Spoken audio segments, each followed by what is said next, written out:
Although the wars in Iraq and Afghanistan garner much of the attention, this rustic countryside in the southern Philippines has been a critical front in America's war against al-Qaeda for almost 10 years. Khalid Sheikh Mohammed and his nephew Ramzi Youssef practiced 9/11 right here. For years before the attacks on September 11th, insurgents intimidated the local population and provided safe haven for al-Qaeda, which used the area as a base for planning and training, including planning the 1993 World Trade Center bombing. The terrorist threat in the southern Philippines was just as serious as it was anywhere else. As part of the wider war on terrorism, the American military came to the Philippines in late 2001 to engage these insurgent groups, known as Jama'at Islamiyah and Abu Sayyaf Group. The reason we were deployed is to help mitigate that, to help advise and assist and support the Philippine security forces. Most of the insurgent activity takes place in the southern region of the Philippine archipelago, known as the Autonomous Region of Muslim Mindanao. Here, the American military is focused on securing the island of Basilan.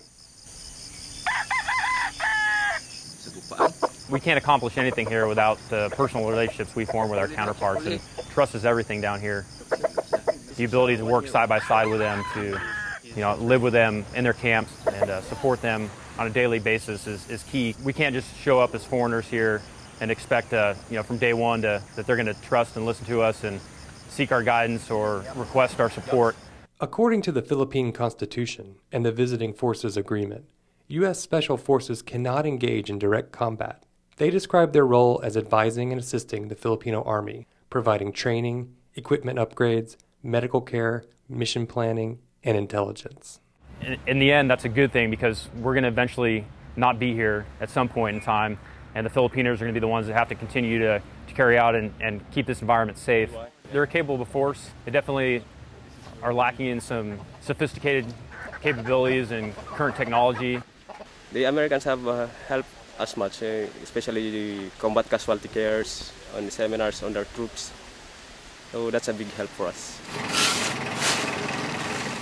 Following General David Petraeus' strategy for winning counterinsurgencies, U.S. forces also work with local governments and USAID on public works projects, helping the Filipinos build bridges, roads, and schools.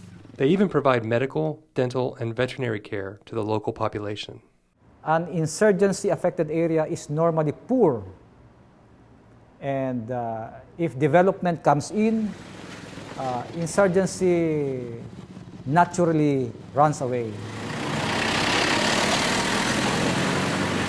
Winning the population over and garnering their affection is by far definitely critical, and this wouldn't be a successful environment if we didn't focus on the populace, and providing a civil military engagement, humanitarian assistance is important because it provides tangible results that the national government cares about the locals down in the Ceylon and wants to see their further development. You want to get these high up, so the kids don't grab them?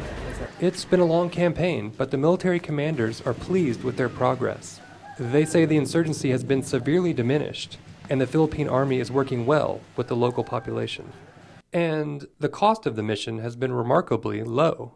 In the decade since the mission began, 17 soldiers have been killed, and the annual budget for the operation is $50 million, a fraction of the cost of Iraq and Afghanistan.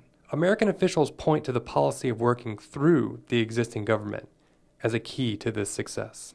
You have to have a joint mission with the country. They really have to believe in what we're trying to do. And that is why I think we've been successful. With the success in the Philippines, the American military believes this is a model for the future of counterinsurgency. There will be greater application for this perhaps in other environments in the future.